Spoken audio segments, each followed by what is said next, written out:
ನಮಸ್ತೆ ವೀಕ್ಷಕರೇ, ನಾನು ಮೈಥಿಲಿ ಮಿರಾಕಲ್ ಯೂಟ್ಯೂಬ್ ಚಾನಲ್ಗೆ ನಿಮ್ಮೆಲ್ಲರಿಗೂ ಸ್ವಾಗತ. ಮಾಸ ಭವಿಷ್ಯ 9ನೇ ತಿಂಗಳು ಸೆಪ್ಟೆಂಬರ್ ತಿಂಗಳ ಮಾಸ ಭವಿಷ್ಯ. ಈ ತಿಂಗಳಲ್ಲಿ ಏನಪ್ಪ ಅಂತಂದರೆ 4 ಗ್ರಹಗಳು ಬದಲಾವಣೆ ಆಗ್ತಾ ಇದೆ ಒಂದೇ ತಿಂಗಳಲ್ಲಿ. ಶುಕ್ರ ಗ್ರಹ, ಬುಧ ಗ್ರಹ, ರವಿ ಗ್ರಹ, ಕುಜ ಗ್ರಹ 4 ಗ್ರಹಗಳು ಇರೋ ಮನೆಯಿಂದ ಬೇರೆ ಮನೆಗಳಿಗೆ ಬದಲಾವಣೆ ಆಗ್ತಾ ಇದೆ.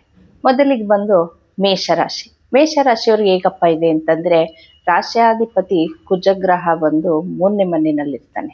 8ನೇ ಮನೆ ಅಧಿಪತಿನೂ ಅವನೇ, ರಾಶ್ಯಾಧಿಪತಿನೂ ಅವನೇ, 3ನೇ ಮನೆಯಲ್ಲಿರ್ತಾನೆ. 3ನೇ ಮನೆಯಲ್ಲಿ ಇರೋದ್ರಿಂದ ಏನಪ್ಪ ಅಂತಂದರೆ ಸ್ವಲ್ಪ ಸುತ್ತಾಟಗಳು ಜಾಸ್ತಿ ಇರುತ್ತೆ, ತುಂಬ ಹಣ ಖರ್ಚು ಜಾಸ್ತಿ ಇರುತ್ತೆ. ಸುತ್ತಾಟ, ಹಣ ಖರ್ಚು. ಅದರಲ್ಲಿ 2ನೇ ಮನೆ ಅಧಿಪತಿ ಬಂದು ಶುಕ್ರ ಗ್ರಹ ಬಂದು ನಿಮಗೆ 6ನೇ ಮನೆಯಲ್ಲಿರ್ತಾನೆ.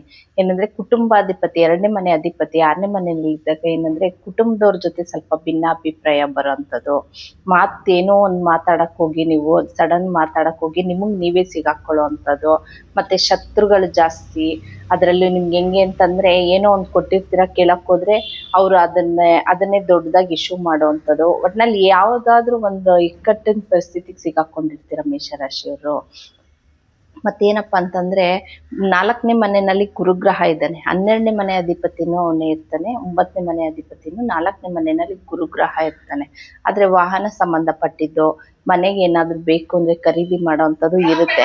ಆದರೆ ಏನಪ್ಪ ಅಂತಂದರೆ, 12ನೇ ಮನೆ ಅಧಿಪತಿ ಅವನೇ ಆಗಿರೋದ್ರಿಂದ ಖರ್ಚುಗಳೂ ಜಾಸ್ತಿ ಬರ್ತಾ ಇರುತ್ತೆ ನಿಮಗೆ ಮೇಷರಾಶಿಯವರಿಗೆ. ಅದರಲ್ಲಿ 5ನೇ ಮನೆಯಲ್ಲಿ ಕೇತು ಗ್ರಹ ಇರ್ತಾನೆ ನಿಮಗೆ. ಕೇತು ಗ್ರಹ ಇರೋದ್ರಿಂದ ಮಕ್ಳುಗಳು ಹೇಳಿದ ಮಾತು ಕೇಳ್ತಾ ಇರಲ್ಲ. ಅದರಲ್ಲೂ ಏನಾದರೂ ದಶಾಭುಕ್ತಿಯಲ್ಲಿ ಏನಾದರೂ ನಿಮಗೆ 5ನೇ ಮನೆ ಕೇತು ದಶಾಭುಕ್ತಿ ಏನಾದರೂ ನಡೀತಾ ಇತ್ತು ಅಂತಂದರೆ, ಮಕ್ಳುಗಳು ತುಂಬ ಹಠ ಮಾಡೋವಂಥದ್ದು, ಅಥವಾ ಹೇಳಿದ ಮಾತು ಕೇಳಲ್ಲ, ವಿದ್ಯಾಭ್ಯಾಸದಲ್ಲಿ ಕುಂಠಿತ, ಈ ಥರ ಎಲ್ಲ ನಿಮಗೆ ನಡೀತಾ ಇರುತ್ತೆ. ಅದರಲ್ಲಿ ಬುಧ ಗ್ರಹನೂ ನಿಮಗೆ ಅದರಲ್ಲೇ 5ನೇ ಮನೆಯಲ್ಲೇ ಇರ್ತಾನೆ. ಒಂದು ಕಡೆ ಬುದ್ಧಿವಂತರು ಇರ್ತಾರೆ, ಸ್ವಲ್ಪ ಹಠನೂ ಇರುತ್ತೆ ನಿಮಗೆ.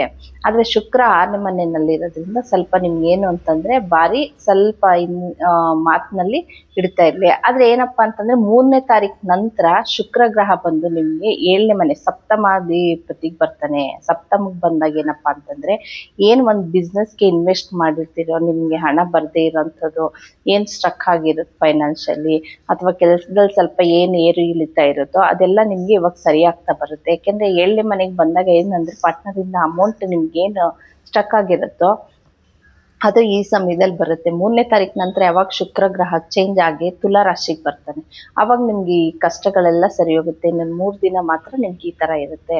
ಅದರಲ್ಲಿ ಬುಧ ಗ್ರಹ ಬಂದು 6ನೇ ಮನೆಗೆ ಬರ್ತಾನೆ ನಿಮಗೆ. 3ನೇವನು ಬಂದು ನಿಮಗೆ 6ನೇ ಮನೆಗೆ ಬರ್ತಾನೆ 7ನೇ ತಾರೀಕು ನಂತರ. ಬುಧ ಗ್ರಹ ಯಾವಾಗ ಚೇಂಜ್ ಆಗ್ತಾನೋ, ನೀವು ಅಕ್ಕ ತಂಗಿರ ಜೊತೆ ಏನೋ ಒಂದು ಕಿತ್ತಾಡೋ ಅಂಥದ್ದು, ಜಗಳ ಆಡೋ ಅಂಥದ್ದು, ಇಲ್ಲ ಸ್ನೇಹಿತರ ಜೊತೆನೋ ಏನೋ ಒಂದು ಮಾತಾಡಕ್ಕೆ ಹೋಗ್ತೀರಾ, ಏನೋ ಮಾತಾಡೋದಕ್ಕೆ ಹೋಗಿ ಇನ್ನೇನೋ ಆಡ್ಕೊಂಡು ಅವರು ನಿಮ್ಮ ಮೇಲೆ ಮುನ್ಸ್ಕೊಳ್ಳೋ ಅಂಥದ್ದು, ಭಿನ್ನಾಭಿಪ್ರಾಯ ಬರೋವಂಥದ್ದು ಇರುತ್ತೆ. ಆದಷ್ಟು ನೀವು ಸ್ವಲ್ಪ ಹುಷಾರಾಗಿರ್ಬೇಕಾಗತ್ತೆ. ಅದರಲ್ಲಿ ಬುಧ ದಶಾಭುಕ್ತಿ ಏನಾದರೂ ನಡೀತಾ ಇತ್ತು ಅಂದರೆ ಇನ್ನೂ ಹುಷಾರಾಗಿರೋದು ಉತ್ತಮ ಅಂತಲೇ ಹೇಳ್ತೀನಿ. ದಶಾಭುಕ್ತಿ ನಡೀತಾ ಇಲ್ಲ ಅಂದರೆ ಚಿಂತೆ ಮಾಡೋ ಅಂಥ ಅವಶ್ಯಕತೆ ಏನಿಲ್ಲ. ಇನ್ನು 12ನೇ ಮನೆಯಲ್ಲಿ ಶನಿ ಗ್ರಹ ಇದ್ದಾನೆ. 11ನೇ ಮನೆಯಲ್ಲಿ ನಿಮಗೆ ರಾಹು ಗ್ರಹ ಇದ್ದಾನೆ. ಆದರೆ ರಾಹು ಗ್ರಹ 11ನೇ ಮನೆಯಲ್ಲಿ ಇದ್ರೂ ಕೂಡ ನಿಮಗೆ 12ನೇ ಮನೆಯಲ್ಲಿ ಇರ್ತಾನೆ. ಏನಂದರೆ ಮೇಷರಾಶಿಯವ್ರಿಗೆ ಸುಮಾರು ಇನ್ನೂ ಇದು 1 ವರ್ಷಗಳ ಕಾಲ ಹೀಗೆ ಇರುತ್ತೆ. ನಿಮಗೆ ಯಾವುದೇ ರೀತಿಯಾದ ಬದಲಾವಣೆ ಆಗಲ್ಲ. ಶನಿ ದಶಾಭುಕ್ತಿ ಏನಾದರೂ ನಡೀತಾ ಇತ್ತು ಅಂದರೆ ನಿಮಗೆ ಫೈನಾನ್ಸಲ್ಲಿ ಲಾಸ್ ಆಗುವಂಥದ್ದು, ಕೆಲಸದಲ್ಲಿ ಅವಮಾನಗಳಾಗುವಂಥದ್ದು, ಏರಿಳಿತ, ಕುಟುಂಬದಲ್ಲಾಗಲಿ ಪ್ರತಿ ಒಂದರಲ್ಲೂ ನಿಮಗೆ ಏನಂದರೆ ಏನಾದರೂ ಒಂದು ಸ್ಟ್ರಗಲ್ನ ನೋಡ್ತಾನೇ ಇರ್ತೀರ. ಆದಷ್ಟು ನೀವೇನಪ್ಪ ಮಾಡಬೇಕು ಅಂತಂದರೆ, ಈ ಮೇಷರಾಶಿಯವರು ಆದಷ್ಟು ಆಂಜನೇಯನ ಆರಾಧನೆ ಮಾಡ್ತಾರೆ. ಪ್ರತಿ ಶನಿವಾರ ಅಥವಾ ಪ್ರತಿ ಮಂಗಳವಾರ ನೀವು ಆಂಜನೇಯನ ಎಷ್ಟು ಆರಾಧನೆ ಮಾಡ್ತೀರಾ ಅಷ್ಟು ತುಂಬ ಉತ್ತಮ ಅಂತಲೇ ಹೇಳ್ತೀನಿ. 5ನೇ ಮನೆಯಲ್ಲಿ ಕೇತು ಗ್ರಹ ಇರೋದ್ರಿಂದ ಕೇತು ದಶಾಭುಕ್ತಿ ಏನಾದರೂ ನಡೀತಾ ಇತ್ತು ಅಂದರೆ ಫೈನಾನ್ಸಲ್ಲಿ ತುಂಬ ನಿಮಗೆ ಸ್ಟ್ರಕ್ ಆಗಿರುತ್ತೆ, ತುಂಬ ಹಣಕಾಸಿನ ಅಭಾವ ಜಾಸ್ತಿ ಇರುತ್ತೆ. ಕೇತು ಆರಾಧನೆ ಮಾಡ್ತಾ ಬನ್ನಿ.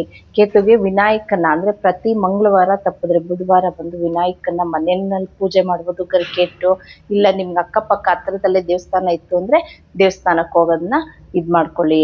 ಆಂಜನೇಯನ ಗಣೇಶನ ಎಷ್ಟು ಆರಾಧನೆ ಮಾಡ್ತೀರೋ ನಿಮ್ಗೆ ಅಷ್ಟು ಉತ್ತಮ ಅಂತಲೇ ಹೇಳ್ತೀನಿ. ಇದಿಷ್ಟು ಬಂದು ಮೇಷರಾಶಿಯವರ ಮಾಸ ಭವಿಷ್ಯ ಆಗಿರುತ್ತೆ.